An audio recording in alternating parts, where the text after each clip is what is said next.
Salam, salam outsider, le débrief commence maintenant. Si vous aimez la compétition, et je sais que vous aimez la compétition parce que chaque saison on se retrouve ici en espérant que nos clubs gagnent des titres. Les Parisiens veulent conserver la Ligue des Champions, les Catalans sont en train de la chercher depuis des années et des années, les Madrilènes, j'en parle même pas, chaque saison ils peuvent à tout moment nous traumatiser, les Allemands et les Italiens, c'est vraiment eux, les wild cards, tu sais pas quand est-ce qu'ils vont sortir. En parlant de cards, j'ai un jeu de cartes pour vous, il s'appelle Genesis et ce jeu de cartes peut te permettre franchement entre vous et moi d'aller assister à un week-end sportif d'exception d'une valeur de 1000 €. Donc du coup, tu pourrais peut-être aller assister au match de football de ton équipe préférée. Vous vous rappelez de Genesis? Je vous en avais parlé il y a quelques semaines. Genesis, ce n'est pas juste un simple jeu de cartes. Genesis, c'est plus qu'un jeu de cartes. C'est une arène virtuelle dans laquelle tu affrontes en duel d'autres joueurs à travers le monde.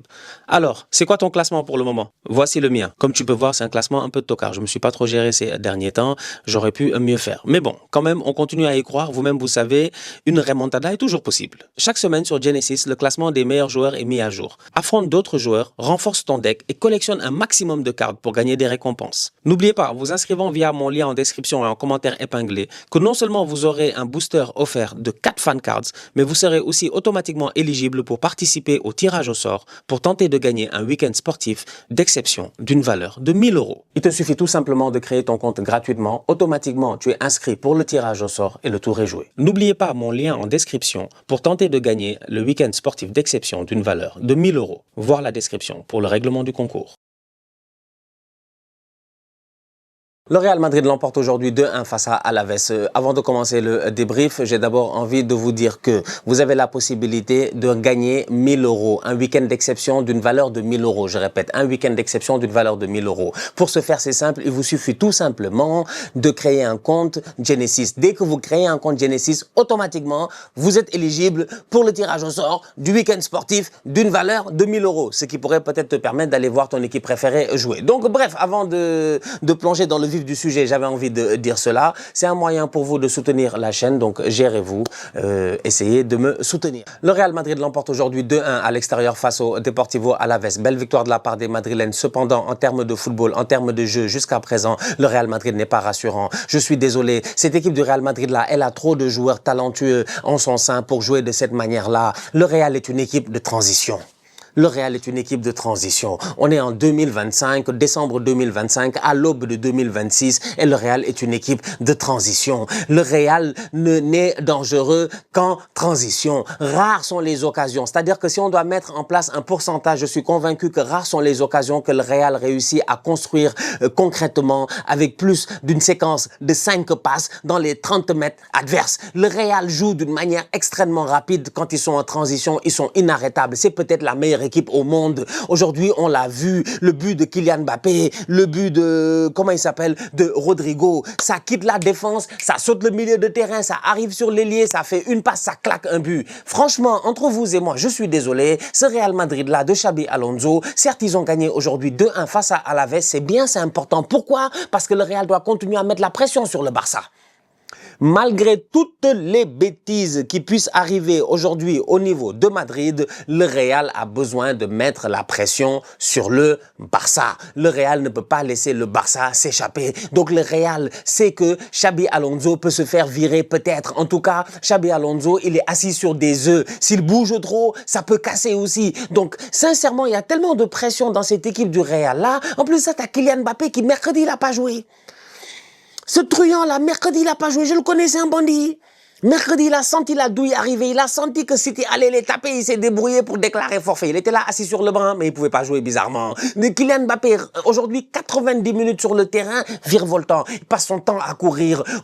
Mon problème, il est simple. C'est la manière à laquelle cette équipe joue. Est-ce que le Real est capable de créer du jeu? Est-ce que le Real est capable d'avoir des combinaisons de passes dans le dernier tiers adverse? Est-ce que le Real est capable de surprendre une équipe en bloc bas? C'est difficile. Le Real s'en sort aujourd'hui, heureusement, parce qu'en transition, ces joueurs ne ratent pas beaucoup d'occasions. C'est 2-1.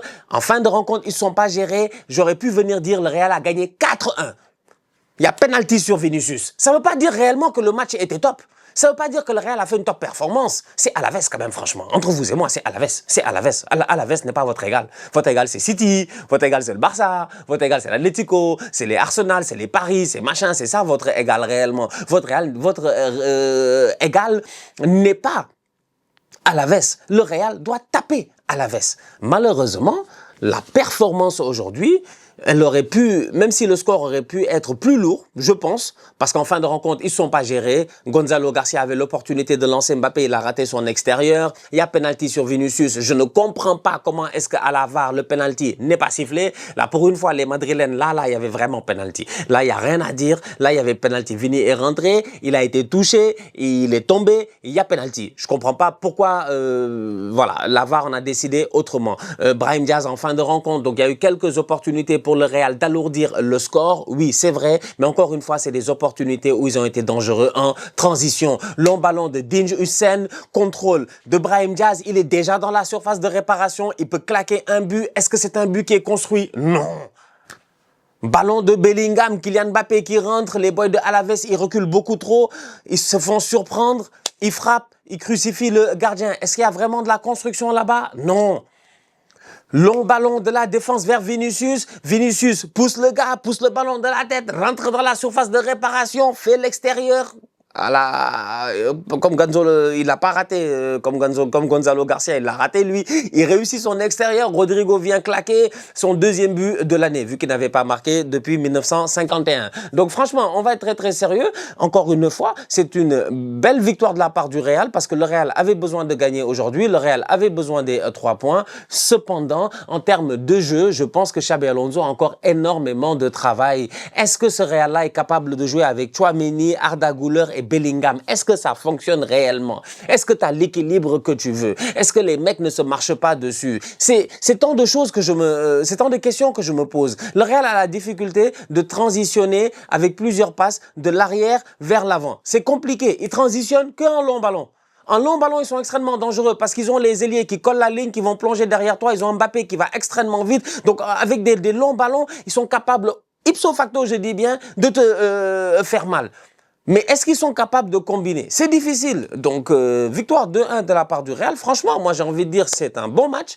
Parce que quand tu sais que ces derniers temps, 2 victoires en 7 rencontres ou 8 rencontres avant ce match-là, c'est pas simple. C'est un Real qui galère. C'est un Real qui est, franchement, c'est la traversée du désert. Mais là, aujourd'hui, ils se sont gérés. Kylian Mbappé, buteur encore une fois, top saison de sa part. En tout cas, individuellement, il est en train de se gérer.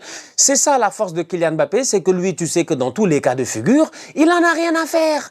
Il vient et il fait. C'est ça, Mbappé. Il vient et il fait. Avant de marquer son but, il a frappé presque 3 fois au but. Et dès le début de la rencontre, tu sens qu'il voulait marquer. C'est pour cela, quand je l'ai vu en train de galoper, j'ai dit, pourquoi t'étais pas sur le terrain face à Guardiola? Pourquoi t'es pas venu mercredi face à City faire les mêmes trucs et puis faire des célébrations en mode genre ouais je l'ai dribblé et tout ça? Mbappé aurait dû être là. Malheureusement, il n'était pas là. Rodrigo qui retrouve sa confiance, ça fait du bien aussi. Je pense que Rodrigo, avec l'absence ces derniers temps de Mastantuono, même s'il est rentré en fin de rencontre, Rodrigo a eu l'opportunité d'avoir du temps de jeu et de prendre confiance. Maintenant, j'espère que Rodrigo, voilà, il va se gérer, qu'on va retrouver le maire de Rodrigo. À la fin de la journée, Rodrigo, il a quel âge? 24 ans, 25 ans, c'est un gamin. C'est un gamin. Il a encore là les meilleures saisons devant lui et encore beaucoup de belles années devant lui. Donc Rodrigo, normalement, doit être un boy qui se gère dans cette équipe du Real là. Et force est de constater que ces derniers temps, il s'est géré. Il a été buteur la dernière fois, pour la première fois depuis très très longtemps. Aujourd'hui aussi, il est bien positionné. En début de rencontre, il y a une belle passe en profondeur, je pense, de Fede Valverde. Rodrigo doit mieux faire. Rodrigo doit mieux faire. Soit il frappe, soit il centre, mais il frappe pas, il centre pas, il met le ballon au milieu, donc le ballon va dans une zone un peu morte et il n'y a personne pour le récupérer. Par contre, sur un long ballon du Real en transition, Vini perce, Vini donne le ballon à Rodrigo, il est dans la surface de réparation pour son tap-in. Où était Kylian Mbappé? En fait, où est l'attaquant? Mbappé n'est jamais là. Un attaquant qui n'est jamais dans la surface. En tout cas, Rodrigo était là, lui, pour claquer ce but-là. Donc, victoire du Real 2-1. Le Real a quand même encaissé un but et le Real peut remercier Thibaut Courtois. Parce qu'en première mi-temps, oui, certes, le Real a bien commencé ce match-là, mais plus la mi-temps avançait, plus la densité du jeu du Real a diminué. Et à ce moment-là, moi, j'ai eu peur pour eux. je me suis dit, Alaves va égaliser.